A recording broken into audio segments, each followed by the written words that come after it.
Hello, Grace Life family, and welcome to one more of our online services.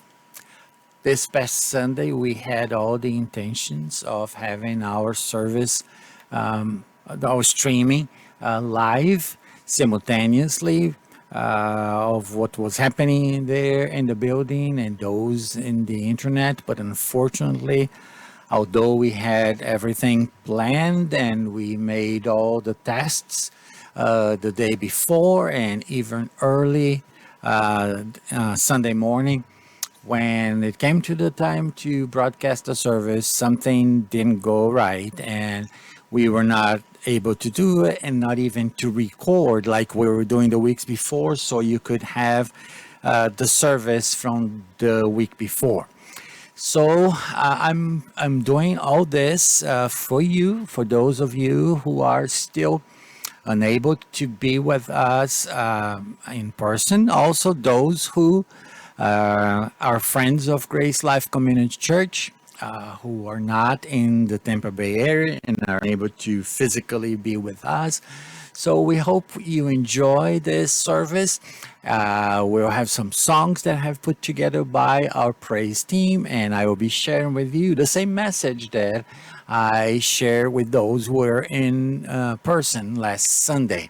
And we have some exciting things going on that we would like to share with you.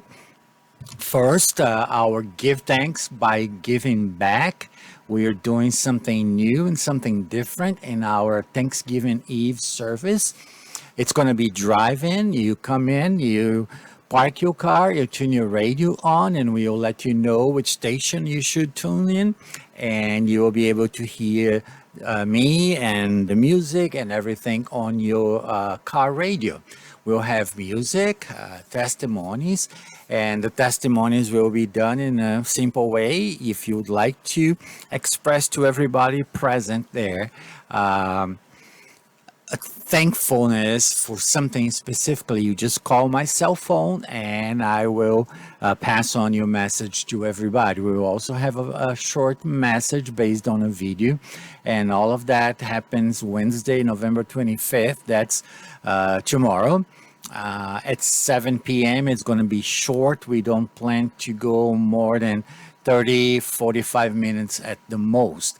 As you have heard, due to the measures that we have implemented to contribute to the stop of the spread of the coronavirus in our community, we will not have our traditional pie sharing of time of fellowship as we always have done in the past. So what we would like you to do is bring your favorite pie, bring it in a disposable pan that will be given away to the families of the kids in South St. Pete that through the Kriegers, our church, have had the blast of assistant helping and providing Christmas gift, and we would like to minister to them. If you're unable to attend the service but you'd like to donate pie, please feel free to contact me or contact Kathy.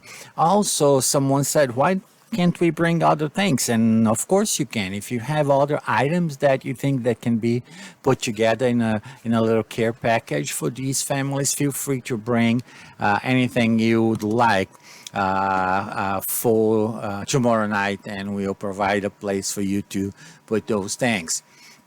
Also, let's plan for December 4th, 7 p.m., our drive-in Christmas movie night, and it's going to be really fun, and we hope that you'll be able to attend and invite family and friends, since this is a very safe environment as being a drive-in movie.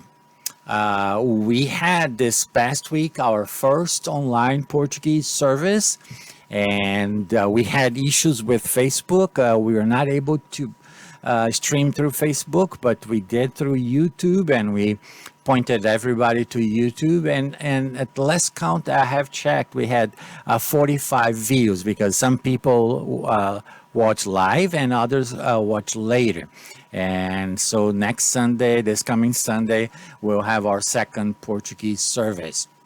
This week, because of Thanksgiving and our special service tomorrow, there will be no Bible study. So all the Bible studies start again Sunday with what we believe, and Wednesday and Thursday with my Bible study on our identity in Christ, and Larry's Bible study on the book of Romans. Finally, you know that our church is supported by those who are members of the body, and we would like to invite you to contribute. If you can't be there physically, you can use the link below to contribute according to what the Lord has proposed on your heart. So we have a song that we'd like to invite you to join our praise team and sing. And it's a beautiful, beautiful song, and it's a new recording.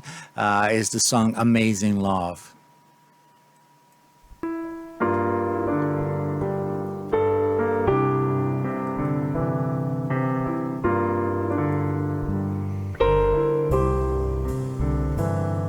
My Lord,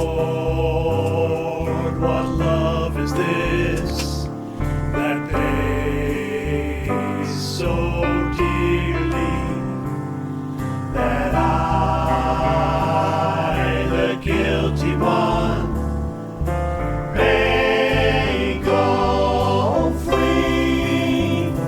Amazing love, oh what sacrifice, the Son of God given for me. My debt he paid, and my death he died, that I might live, that I might live. And so they watched him die, despised, rejected, but oh, the blood he shed flowed for me. Amazing love, oh what sacrifice, the Son of God given for me. My debt he paid, and my death he died, that I might live, that I might live. And now this love of Christ shall flow like rivers. Come wash your guilt away. Live again. Amazing love, oh what sacrifice, the Son of God given for me. My debt he paid, and my death he died, that I might live, that I might live.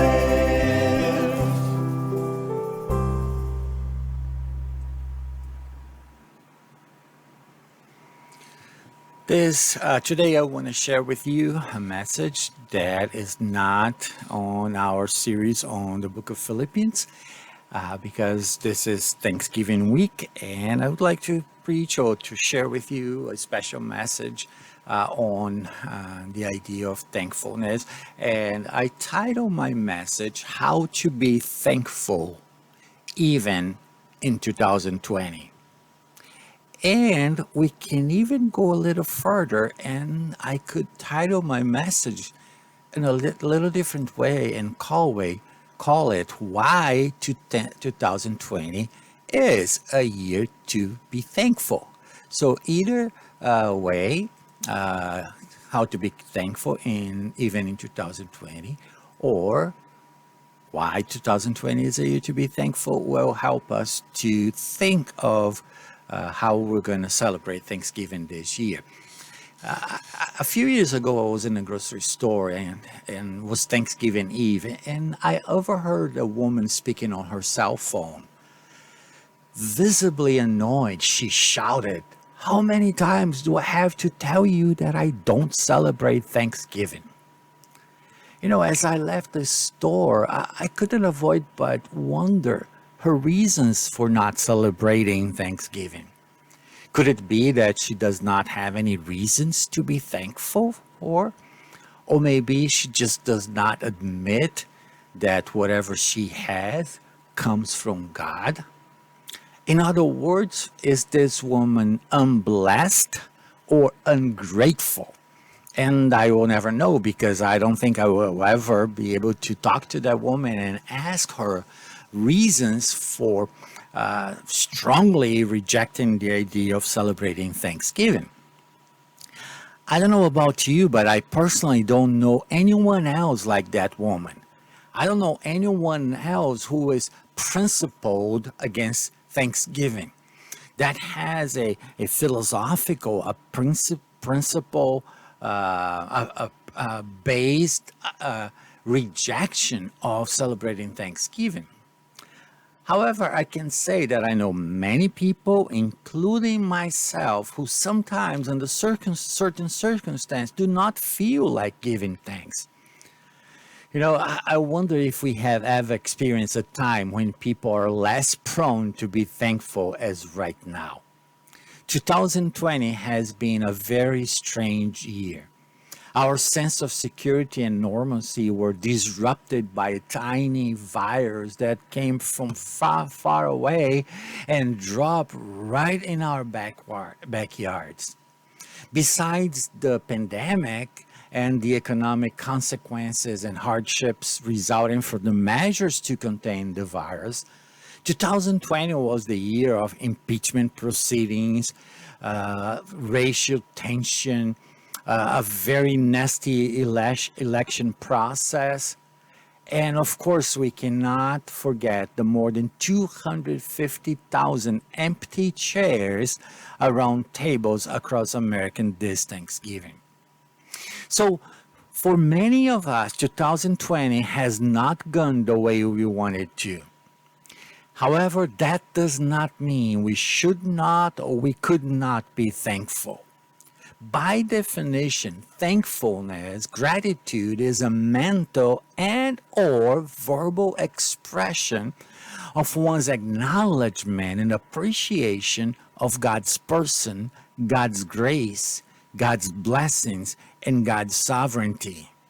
And for sure, none of these dynamics, God's person, God's grace, God's blessings, or God's sovereignty, none of these dynamics have been affected by the terrible, horrible, no good, very bad 2020.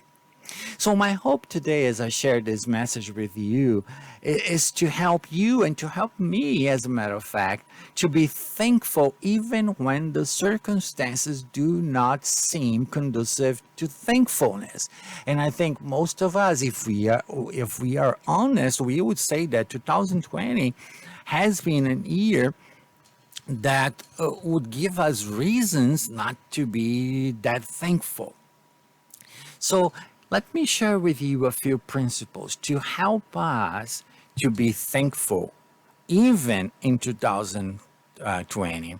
Or if you want your faith to go deeper in response to this, reasons or principles why 2020 is a year to be thankful for. First principle, and it's very simple.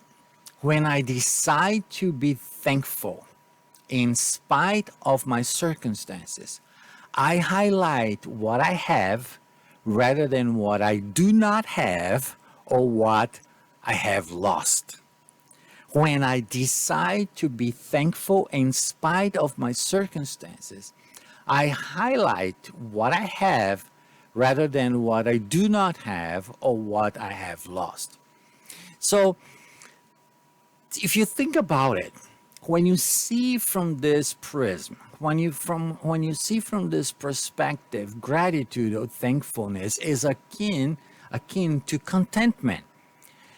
In this sense, by being able to be thankful in spite of the circumstances and therefore highlighting what I have rather than what I don't have, what I want or what I have lost, I show to God, to myself, and to others that I'm content.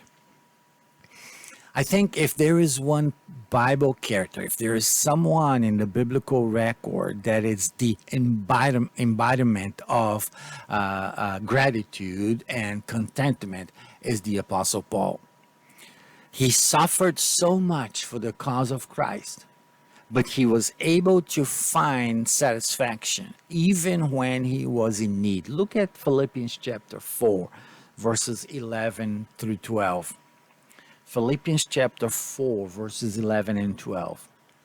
The apostle says, I'm not saying this because I am in need, for I have learned to be content whatever the circumstances.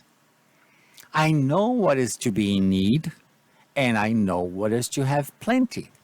I have learned the secret of being content in any and every situation, whether well fed or hungry, whether living in plenty or in want. I can do everything through him who gives me strength. If we're going to give the Oscar for the verse that is most misinterpreted and misapplied in the Bible, Philippians chapter 4, verse 12 would certainly be a top contender. When Paul says, I can do everything through him who gives me strength, has nothing to do with being able to run a marathon or win a football game or a basketball game. It has everything to do with contentment. To be able to do all things, everything through him who gives me strength, is to be able to, as we say, he says in the beginning, to be content in need or in plenty. So, in this sense, when we choose to be grateful, thankful, in spite of my circumstances, I'm showing contentment. I am focusing on what I have and the blessings that God has poured upon me and not what I don't have. The second principle in how to be thankful even in 2020 or because it's 2020 is when I decide to be thankful in spite of my circumstances and things are going well, I am reminded that my gifts are not my own. If I choose to be thankful in any and every circumstance, if I choose to be content and to be grateful in every circumstance, when things are going well, I don't think that it's because of me, because I deserve, because I am a good guy, or because I do all the right things. When I am a thankful person, in spite of the circumstances, and things are going well, it points me, it reminds me the grace of God. It reminds me that all the gifts that I have are from God. They're not my own. I love what James says, and I'm reading James 1:17 from the English Standard Version. I love the way the ESV translates this verse. It says, every good gift and every perfect gift is from above, coming down from the Father of lights, with whom there is no variation or shadow due to change. In other words, whatever good happens in your life is from God. If it's true, if it's good, if it benefits you, if it blesses you, no matter what, even if you had to also work for something, cooperate with God, like you do your job and you get a raise, ultimately this raise that is going to bring benefits to your family is a gift from God. So, number one, when I decide to be thankful in spite of my circumstances, I highlight what I have rather than what I do not have or what I have lost. Number two, when I decide to be thankful in spite of my circumstances and things are going well, I am reminded that my gifts are not my own. Third principle, when I decide to be thankful in spite of my circumstances and things are not going well, or at least they're not going well according to my perspective, I am reminded that I'm not alone. If I choose to be thankful, what do? I go to God. I communicate with God. And I know that although the going is getting tough, I'm not alone. And it reminds me when Gabby was little, and she would call Julie for specific things, and she would call me for specific things. Like if she had a nightmare, she would call, in Portuguese, the word for daddy is papai. But because when she was little, she couldn't say papai, she used to say tatai, like with a T instead of a P. And if I hear her voice 2 o'clock in the morning, 2 a.m., saying tatai, tatai, tatai, I knew she had a bad dream. And I would go to her and stay by her side until she would fall asleep again, because that's the sense of security that I transmitted to her. So when we are going through difficult times, hopefully by faith, those are the times when we will be more prone to seek the Lord, to seek His presence, to seek His help. And the promise of the Word of God is exactly that we are not alone. Look at Romans chapter 8, verse 28.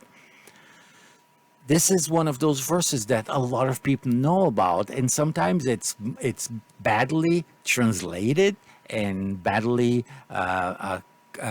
explained by people to other people. What he says is, and we know that in all things, God works for the good of those who love Him, who have been called according to His purpose.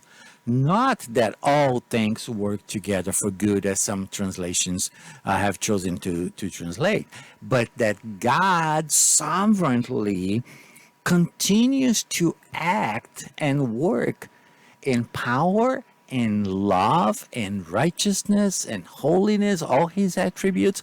He works in all things for our ultimate good. Some of this ultimate good will only be visible later in life or even in eternity. But we can really rest in the fact that if we decide to be thankful in spite of my circumstances, when things are not going well, I will be reminded always that I'm not alone, that the Lord is always with me. One more principle, and I don't want to measure these principles in terms of importance or value, because they are all precious, but I think we can say that this is the most important or the most impactful one, the one that will produce a more life transform, revolutionary effect or impact in our lives. The fourth principle in how to be thankful, even in 2020, or how to be thankful for 2020, is when I decide to be thankful, in spite of my circumstances, I keep myself heavenly minded. Because when I am thankful, when I am in an attitude of gratitude, I'm in the presence of God, and I'm looking to the fact that I understand that I live in a fallen, broken world, but God has something special for me. Eternity will make everything right, everything good, all the evil, all the losses, all the sadness, all the tears, all the struggles, all the pain, all of these things that are so part of this fallen, broken world in which we live will be done away by the power of God. So by choosing to be grateful instead of complaining or being upset, I keep myself heavenly minded. I love how the Apostle Paul puts this idea in 2 Corinthians chapter 4, verses 17 and 18. Second Corinthians chapter 4, verses 17 and 18, he says, "For our momentary light affliction." And I go, Paul, what are you talking about? What are you talking? Momentarily light affliction? This man has experienced so many terrible things. He was even given, he was considered dead. The people thought that he had died after being stoned. And he calls it momentary light affliction. But he says this momentary light affliction is producing for us an absolutely incomparable eternal weight of glory. So no matter what happens to us, there is no matter what happens to us in a bad, sad, or tragic, or a painful sense, what is ahead of us has a weight that far surpasses anything that happens to us. So he continues, we do not focus on what is seen, but on what is unseen. For what is seen is temporary, but what is unseen is eternal. You know, the things that bother us, the things that make us suffer and have pain and difficult and obstacles, all those things are visible things, are the seen things as he describes here. And we have to walk by faith, understanding that everything that is seen is also temporary. So our focus should be on spiritual, heavenly things that are eternal in nature. And when we decide to be thankful in spite of our circumstance, that's what we do. We keep our mind on the eternal, unseen things rather than the temporary, earthly things. So again, how to be thankful even in 2020? Oh, in other words, why 2020 is a year to be thankful? Number one, because when I decide to be thankful in spite of my circumstance, I highlight what I have rather than what I do not have or what I have lost. Number two, when I decide to be thankful in spite of my circumstances and things are going well, I am reminded that my gifts are not my own, they are from God. When I decide to be thankful in spite of my circumstances and things are not going well, sorry, I think I misspoken back there. When I decide, number two, when I decide to be thankful in spite of my circumstance and things are going well, I am reminded that my gifts are not my own. However, when I decide to be thankful in spite of my circumstances and things are not going well, I am reminded that I'm not alone. And finally, when I decide to be thankful in spite of my circumstances, I keep myself heavenly minded. You know, if you really think about it, the principles that I shared with you today do not deviate from the theme of our studies in the book of Philippians. Being able to be thankful no matter what is happening in my life requires what is the theme of the book of Philippians? Perspective. It requires seeing life from God's point of view. Again, this is perspective. So let me finish today by giving you some assistance or help in how to keep 2020 in perspective and be thankful even in 2020, or because it is 2020 with all that is going on. So let me share with you 4 questions, and I want you to take these questions to heart and to really reflect on them. And you can even share with other people in your family, and you can get together as a family and go through these questions. These are the questions. Number 1, what valuable lessons has God taught me through 2020? It's not over yet. We still have a month and a few days left, but most of the year has passed and has been a very strange, difficult year so far. And there's no signs that, at least in what the public health concern is, public health issue is concerned, it's not going to get any better by the end of the year. So, what valuable lessons has God taught me through 2020? Number two, how has God made you grow spiritually? Do you think that the struggles and the limitations and the pressures of 2020 have been used by God to make you grow? If yes, in which ways? How has God used you to bless someone in 2020? In spite of the social distance and all these difficulties, how has God in His grace used you to bless someone in 2020? And the other side, another question, the fourth question, how has God used someone in your family, in your church, in your friends, among your friends? How has God used someone to bless you in 2020? And I think these questions can help us. They could even be a conversation start around the table on Thanksgiving rather than politics or anything like that. So my goal, like I said today, is that this short devotional, the short message will help you to be thankful in 2020, even in 2020, or even more, that will help you to be thankful because it is 2020 with all that is going on.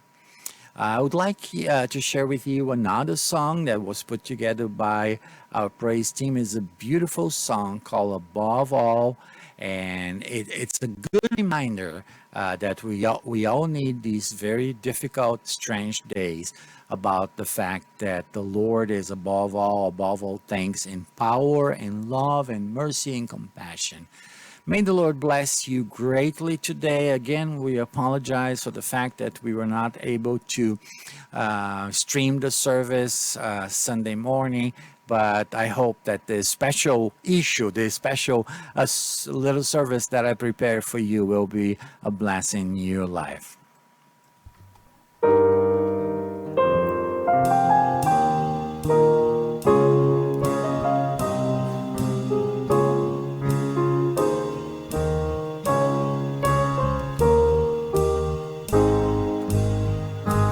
Above all powers, above all kings, above all